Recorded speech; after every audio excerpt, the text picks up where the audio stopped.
Hello বন্ধুরা, আজকে কোথাও ঘুরতে যাওয়ার জায়গার একদম ডেসক্রিপশনে ভিডিও দেখাতে পাচ্ছি না। আজকে হচ্ছে একটা ছোট্ট মিনি ব্লগ আপনাদের সাথে শেয়ার করছি। আজকে আমি আর আমার বন্ধু চলে যাচ্ছি দক্ষিণেশ্বরের উদ্দেশ্যে। দেখতেই পাচ্ছেন ডানকুনি লোকাল একদম ফাঁকা।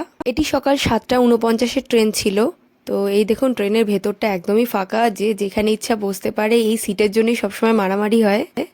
চলুন এবার ভেতরে ঢুকে এক জায়গায় বসা যাক। তো বসে পড়েছি, দেখতেই পাচ্ছেন। আপনাদের মনে হতেই পারে যে ও শাড়ি পরে আছে আর আমি শাড়ি পরিনি। তো আমারও শাড়ি পরারই কথা ছিল, কিন্তু এখানে এতটাই বৃষ্টি হয়ে জল জমে গেছিল যে শাড়ি পরে আসতে পারিনি। বাট ও এসেছিল শাড়ি পরে, ও শাড়ি পরে দক্ষিণেশ্বর যাওয়ার ইচ্ছা হয়েছিল। এর আগেও লক্ষ্য করেছেন আমি দক্ষিণেশ্বর যাওয়ার পুরো ডিটেলসে ভিডিও দিয়েছি, কিভাবে দক্ষিণেশ্বর যাবেন না যাবেন। তো যদি আপনারা সেই ভিডিওটা না দেখে থাকেন তাহলে সেই ভিডিওটা গিয়ে দেখে নিতে পারেন আপনারা। তো দেখতেই পাচ্ছেন ট্রেনটি ছেড়ে দিয়েছে আমাদের গন্তব্যস্থলে যাওয়ার জন্য। শিয়ালদা থেকে ট্রেনটি ছেড়েছিল 7:49। আমরা যেরকম আমাদের গন্তব্যস্থলের জন্য বেরিয়েছি, সেরকম অনেক মানুষই অনেক জায়গার থেকে শিয়ালদা স্টেশনে যাওয়ার জন্য বেরিয়েছিল। তো তারা এবার শিয়ালদা স্টেশনে ঢুকলো, আর আমরা শিয়ালদা স্টেশনটিকে টাটা বলে দক্ষিণেশ্বরের জন্য রওনা দিলাম। কথা বলতে বলতে দক্ষিণেশ্বর স্টেশনেও আমরা নেমে গেলাম। এবার ট্রেনটিকে টাটা বলে আমরা এবার দক্ষিণেশ্বর মন্দিরের দিকে রওনা দিলাম। ওভারব্রিজ দিয়ে দেখুন সোজা চলে যাব। এবার দেখতেই পাচ্ছেন, এবার আমরা একটু স্টাইল মারতে মারতে, ও ভিডিও করছে, আমি এদিকে আমার ক্লিপগুলো নিচ্ছি। দেখতেই পাচ্ছেন এবার একটা স্মাইল করে দিল। এবার চলুন সোজা প্রসাদটা কিনে মন্দিরের দিকে যাওয়া যাক। আমরা প্রসাদ কিনেছিলাম ওভারব্রিজের ওপর থেকে, আপনারা মন্দিরের সামনের থেকেও কিনতে পারেন। তো দেখতেই পাচ্ছেন দক্ষিণেশ্বর মন্দিরটা।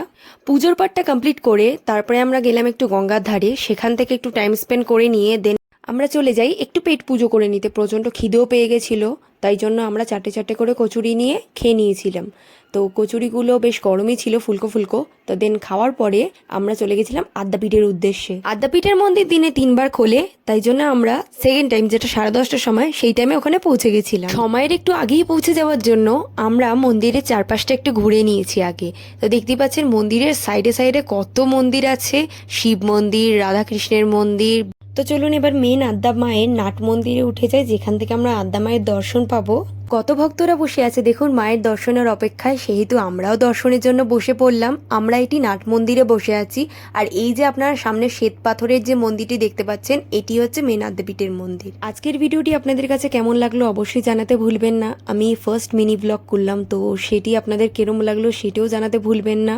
যদি ভিডিওটি একটু ভালো লেগে থাকে তবে অবশ্যই লাইক দিয়ে পাশে থাকবেন এবং সাবস্ক্রাইব করবেন।